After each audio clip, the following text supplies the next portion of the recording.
Metode ceramah. Metode ceramah ini menyajikan bahan ajar melalui penjelasan dan peraturan lisan guru kepada murid.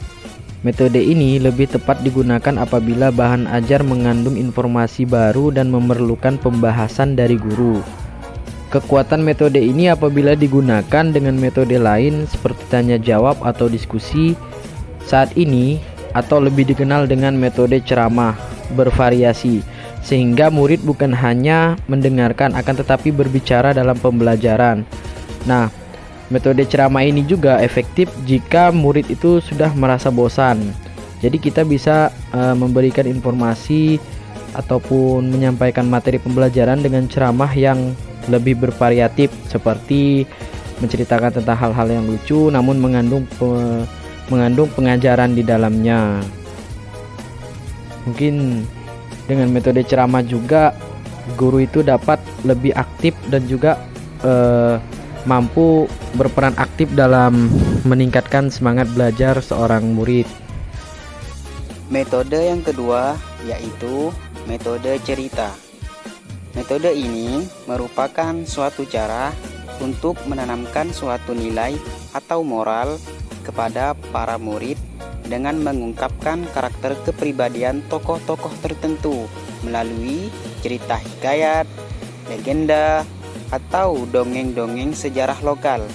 Metode ini lebih tepat digunakan dalam membantu penghayatan nilai-nilai dan moral juga sikap para murid. Metode yang ketiga yaitu metode tanya jawab. Metode tanya jawab dalam menyajikan dalam bahan ajar melalui berbagai pertanyaan dari guru, terutama apabila dalam proses pembelajaran guru menggunakan teknik klarifikasi nilai.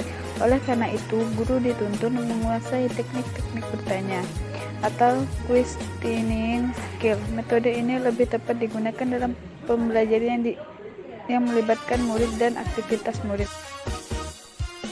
Metode diskusi. Metode ini digunakan agar dalam proses pembelajaran terjadi komunikasi banyak arah atau multi-way traffic communication. Komunikasi banyak arah yang terdiri dari guru dan murid, murid dan guru, dan murid-murid dituntun dalam pembelajaran yang berorientasi pada cara belajar murid belajar aktif atau CBSA. Akan tetapi dalam menggunakan metode ini, satu hal yang tidak boleh dilupakan, yaitu harus ada masalah yang didiskusikan.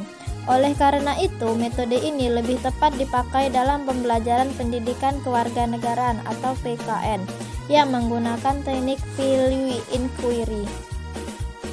Metode penugasan. Metode ini berusaha melatih murid untuk melaksanakan tugas berdasarkan petunjuk langsung yang telah dipersiapkan oleh guru. Tujuan penggunaan metode ini yaitu agar murid memperoleh pengalaman langsung, nyata, bekerja mandiri, serta jujur. Berbagai contoh, misalnya murid ditugasi menulis pengalamannya dalam menolong adiknya. Tugasnya yaitu yang pertama menuliskan dalam peristiwa apa dia menolong adiknya, yang kedua bagaimana cara menolongnya, dan yang ketiga bagaimana perasaannya pada memberikan pertolongan dan seterusnya. Metode permainan atau kompetisi. Metode ini sangat menarik murid dalam membangkitkan motivasi belajar, latihan mengambil keputusan, dan terutama dalam menciptakan suasana senang dalam belajar, joyful learning. Dengan suasana senang, maka materi pembelajaran lebih mudah diserap murid. Oleh karena itu, metode ini berusaha dalam menyajikan bahan ajar melalui bentuk permainan atau kompetensi.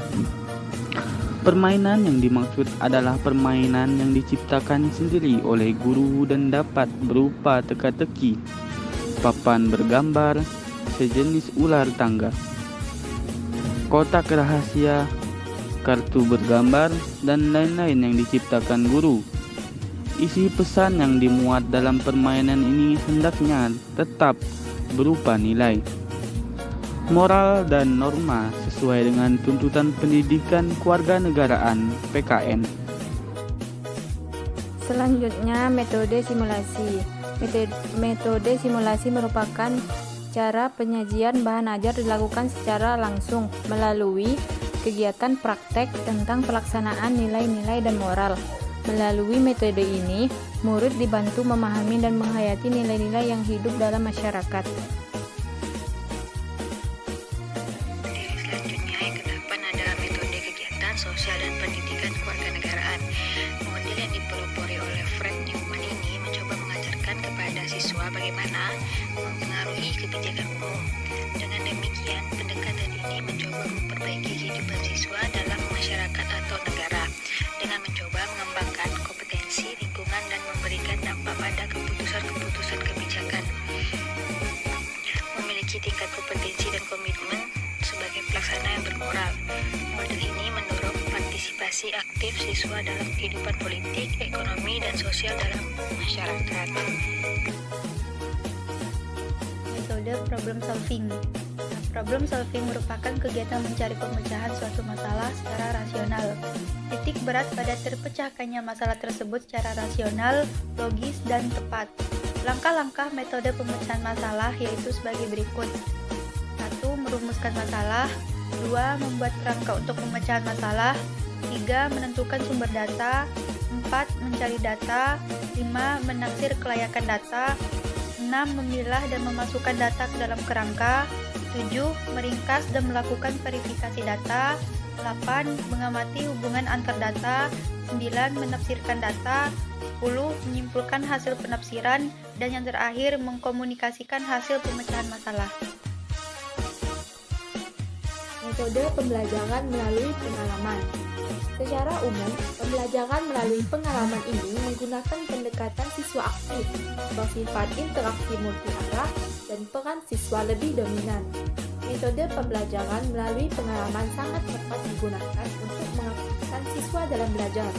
Berikut adalah uraian salah satu metode pembelajaran yang dapat digunakan dalam pembelajaran PKN di Madrasah Ibtidaiyah, yakni simulasi. Simulasi adalah bentuk belajar melalui pengalaman atau belajar dengan mengalami. Sebagai metode pembelajaran, simulasi memerlukan skenario apa yang diperankan oleh siswa. Simulasi berarti pula pekerjaan tiruan atau meniru perilaku pekerjaan, profesi, atau kegiatan tertentu. Simulasi bertujuan meningkatkan penguasaan konsep melalui praktik pengalaman sehingga dapat membantu siswa memahami nuansa sebuah konsep atau lingkungan sekitar. Para siswa akan lebih menghayati arti kehidupan bila sering terlibat dalam simulasi. Oleh karena itu, para guru dianjurkan untuk menerapkan metode ini dalam kegiatan pembelajaran PKN.